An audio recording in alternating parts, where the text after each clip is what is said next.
Semangat pagi semuanya. Terima kasih telah bergabung dengan channel IBMW, Media Belajar Bareng Finance, Research, dan Hospitality. Kita membahas metodologi penelitian, MEP, dengan topik analisis naratif pada sesi 41. Jika menurut Anda sesi ini bermanfaat, silakan tekan tombol subscribe, like, dan share sebagai dukungan dan pemotivasi untuk pengembangan channel ini. Terima kasih dan selamat mengikuti. Kita mulai sesi ini dengan pemahaman analisis naratif. Analisis naratif merupakan salah satu metode penting dalam penelitian kualitatif yang digunakan untuk memahami bagaimana individu membangun cerita dari pengalaman pribadi mereka. Metode ini tidak hanya berguna di bidang ilmu sosial seperti psikologi, sosiologi, dan antropologi, tetapi juga di sastra, media, dan studi budaya. Dalam materi ini, kita akan membahas secara lengkap definisi, jenis, langkah-langkah, contoh aplikasi, kelebihan, kekurangan, serta tips praktis untuk menerapkannya. Tujuan pembelajaran ini adalah agar peserta didik memahami konsep dasar analisis naratif dan mampu mengaplikasikannya dalam konteks penelitian atau analisis teks. Kita membahas selanjutnya tentang definisi analisis naratif. Analisis naratif adalah pendekatan kualitatif yang fokus pada interpretasi cerita atau narasi yang dibangun oleh individu untuk memahami pengalaman hidup mereka. Menurut definisi umum, hal ini melibatkan dua lapis interpretasi, yaitu pertama, partisipan menafsirkan kehidupan mereka melalui narasi, dan kedua, peneliti menafsirkan konstruksi narasi tersebut. Narasi bisa berasal dari berbagai sumber seperti wawancara mendalam, jurnal, surat, autobiografi, atau transkrip diskusi. Pendekatan ini mengakui bahwa cerita bukan hanya hiburan, tetapi juga alat untuk komunikasi, ekspresi, dan transmisi budaya. Dalam konteks penelitian kualitatif, analisis naratif membantu mengungkap tema, pola, dan makna sosial yang tersembunyi dalam cerita pribadi. Hal ini berbeda dari metode lain seperti analisis tematik, karena lebih menekankan pada struktur cerita secara utuh daripada memecahnya menjadi fragmen. Kita lanjut dengan secara singkat analisis naratif. Analisa naratif berkembang dari tradisi naratologi pada abad ke-20, dipengaruhi oleh pemikir seperti Stefan Todorov yang memandang narasi sebagai struktur cerita dengan elemen seperti plot, tokoh, dan sudut pandang.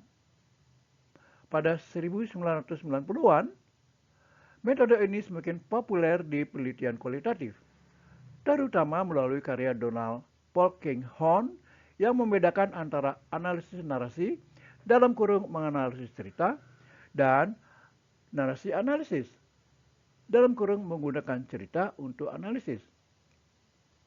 Saat ini, analisis naratif telah berkembang ke ranah digital dan media, seiring dengan kemajuan teknologi. Kita lanjut dengan jenis-jenis analisis naratif. Berikut adalah klasifikasi utamanya. 1. Narasi topikal. Cerita terbatas pada satu momen spesifik dengan plot, karakter, dan latar. Contoh, jawaban partisipan pada satu pertanyaan wawancara. 2. Narasi pribadi. Berasal dari wawancara panjang yang memberikan akun lengkap tentang kehidupan seseorang. Contoh, wawancara mendalam berulang dengan individu. 3. Cerita hidup utuh dalam kurung entire life story, dibangun dari koleksi wawancara, observasi, dan dokumen.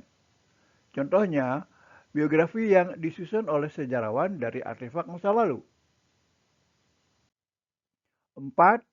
Studi biografis, yaitu peneliti merekam pengalaman hidup orang lain melalui wawancara dan dokumen. 5.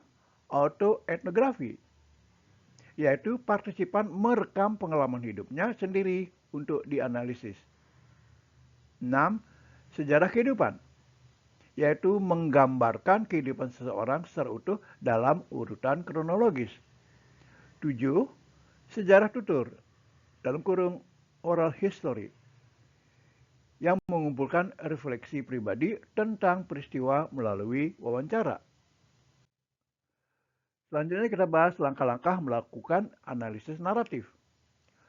Proses analisis naratif bisa dilakukan secara induktif dalam kurung bottom up atau deduktif top down.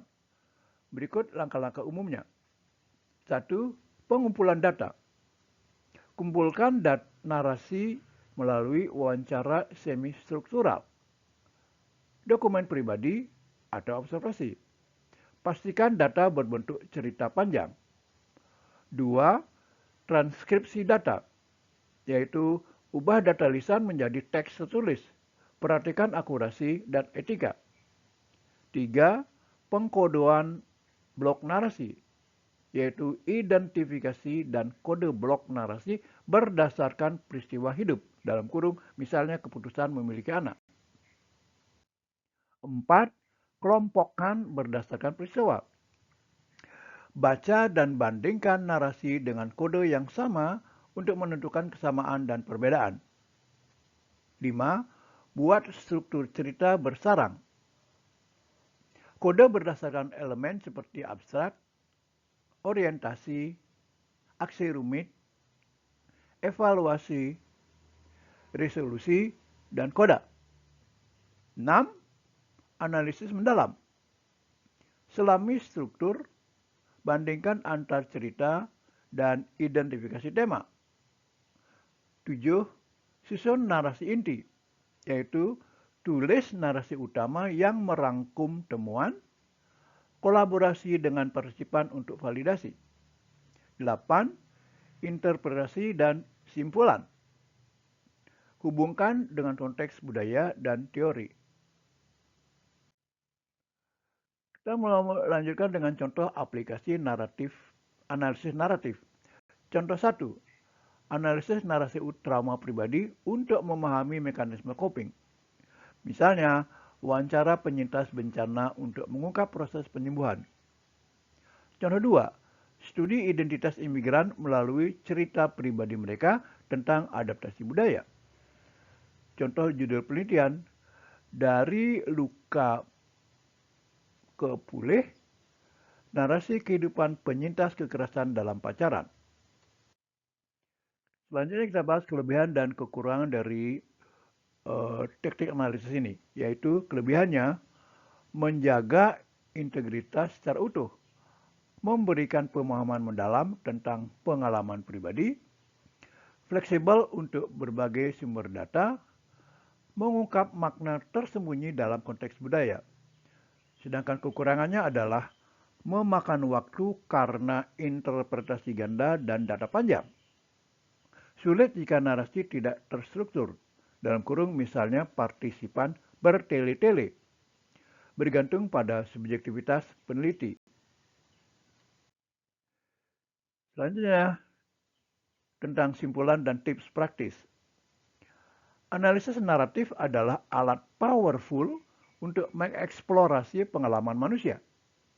Untuk praktik, mulailah dengan data sederhana seperti autobiografi. Gunakan software seperti NVivo untuk pengkodoan dan selalu validasi dengan partisipan. Lakukan latihan, yaitu dengan analisis cerita pendek favorit Anda dan identifikasi elemen naratifnya. Demikian akhir dari sesi ini. Terima kasih dan sampai jumpa.